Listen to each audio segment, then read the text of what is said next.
Shabbat Shalom, my friends. Well, Lag BaOmer is over, and now we are gliding through what is intended to be an increasingly happy time, leading up to the festival of Shavuot, when we once again will be standing at the foot of Mount Sinai, receiving divine revelation, accepting our sacred burdens. Okay, our combined Sedra this week is BeHar-Bechukotai.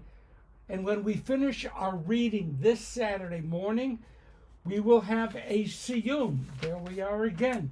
Gefilte fish, baba ganoush, pickled herring, challah, and perhaps even some slivovitz. All this in preparation for next Shabbat, when we plunge into the wonderful narratives of the Book of Numbers. There's never a break in the study of Torah. My friends, this is a good time. By the way, you heard about the coronation of King Charles III. Everyone heard. But we are Jews, and we never pass up an opportunity to have a pseudo-serious conversation about matters that are not of the greatest importance, like Jews and kings. Did you know that it was the coronation of Richard III in 1189, which led to massive anti-Jewish massacres and pogroms? So I ask, do we like kings or not? Well, the answer is complicated. Our original monarchy came about against the perceived will of God. God didn't want us to have human kings. Yet the traditional Siddur regularly prays for a righteous heir of the Davidic family to establish their throne. So which is it? No human king, but a human king. We insist that God alone is king, and we have mocked rulers like the Shahs of Iran. You know what their title was? Shah in Shah, the King of Kings. So we started calling God Melech Malchei Hamlachim, God, the King of Kings. Quite a competition.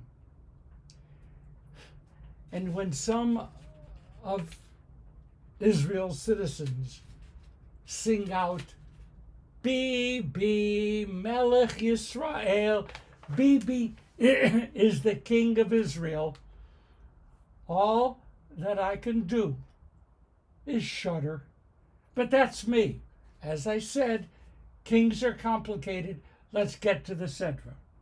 Okay, in Hebrew, the word laha'amik is very important. Its root meaning is derived from the word emek, which means a valley. Laha'amik means to dig deeply into something, not to treat it casually, not to look just at the surface. Our twin Sedras this week invite us to look beyond the surface regarding really a number of things. And when we do this, I have to tell you, some of the results are going to be a tad surprising. Take the phrase, Ukratem dror.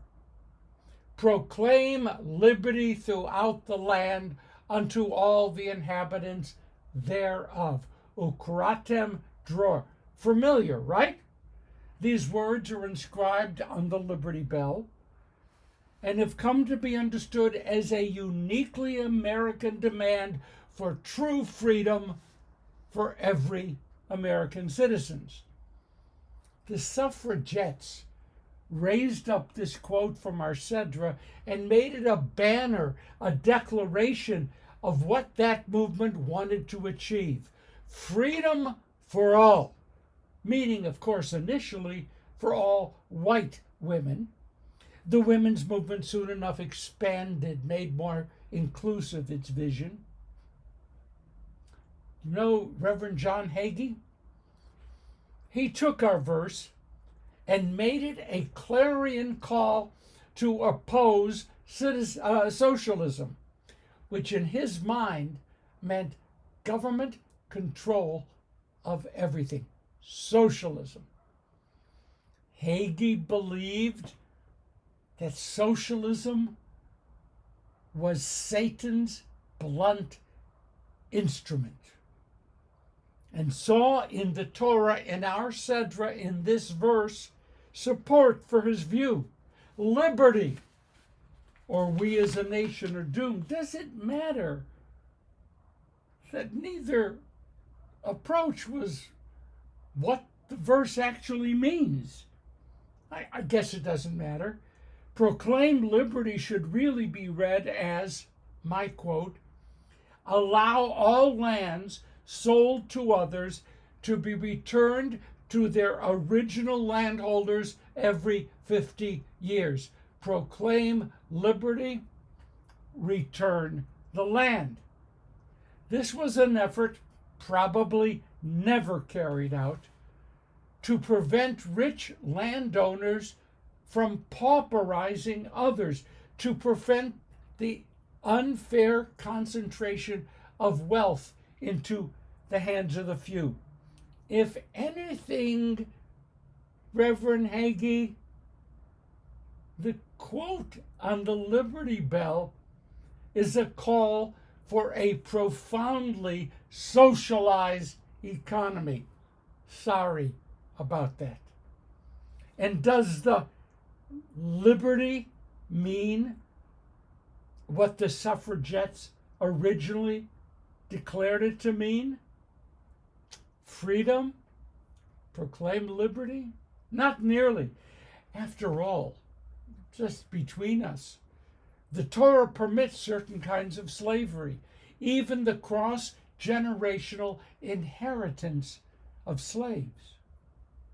The Torah is clearly not supportive of equal rights for women, for minority groups.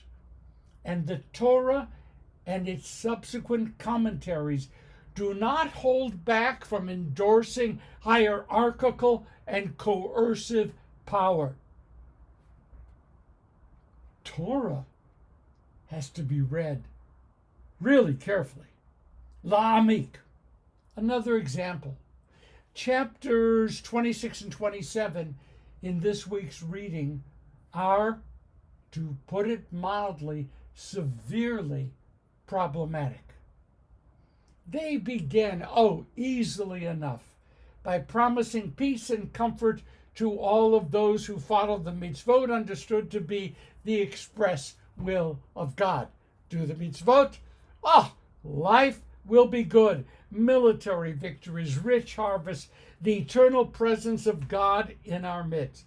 But the bulk of 26-27 is one of the most devastating possible examples of tochecha, of rebuke. If we don't obey God, wild beasts will attack us, the heavens will harden, there'll be no rain, disease, crushing military defeats, so much famine that the people will be reduced to cannibalism. As a driven leaf, the smallest sounds will make us flee in terror. This sounds much more like a reign of terror than a covenantal relation of mutual concern between God and our people. Okay, there are a few gentler thoughts. The people will suffer, but they'll learn from their sufferings, and they will be welcomed back into the arms of a loving God. God loves us, even as parents still love children who have gone seriously astray. Our Sedra reminds me of one of the great joys of my childhood. In certain cereal boxes, one could find decoding rings, ways to exchange messages with friends that no one else could decipher. May I point out that we did not have cell phones or the internet. I did use a CAN wire and a CAN, but that's a separate story. Here we have in our Sedra the equivalent of a decoding ring. If we are experiencing good times, this is the strongest possible indication that we have found favor in God's eyes. Decoding. Good times here, God loves us and we are good. But if we are experiencing the most horrible of circumstances, this is a sign that we have acted sinfully and we are being severely punished. You see, my friends? It all depends on the decoding ring. When we go deep, when we pursue original intentions, we actually can lose sight of what the Torah has actually become over the centuries. Behind its stories, behind its guidelines, behind its warnings and blessings, behind all of the mitzvot, there is an intentional effort in the Torah to shape a people and to shape a world so that they could stand up komamiyut, upright, in the presence of God. Torah gives us words and ideas which we shape into a constantly evolving moral vision. We shape the text of Torah to yield the next step forward. To read Torah literally is to shatter its uncanny ability to rise up to the noblest possible ways of living in our world. Ukratim Dror. Proclaim liberty. Today is properly understood as a powerful statement in support of human dignity, no matter what was originally intended. A litany of threats now serves as a warning to us to examine our deeds, our ways. Because, my friends, the choices we make will in fact have long-lasting impact on the rest of the world. This is the living Torah, which through thousands of commentaries, through centuries of living, offers us a vision of what our world could be. That's Torah. Shabbat Shalom. Happy SIYYUM. See you in the Book of Numbers. Shabbat Shalom.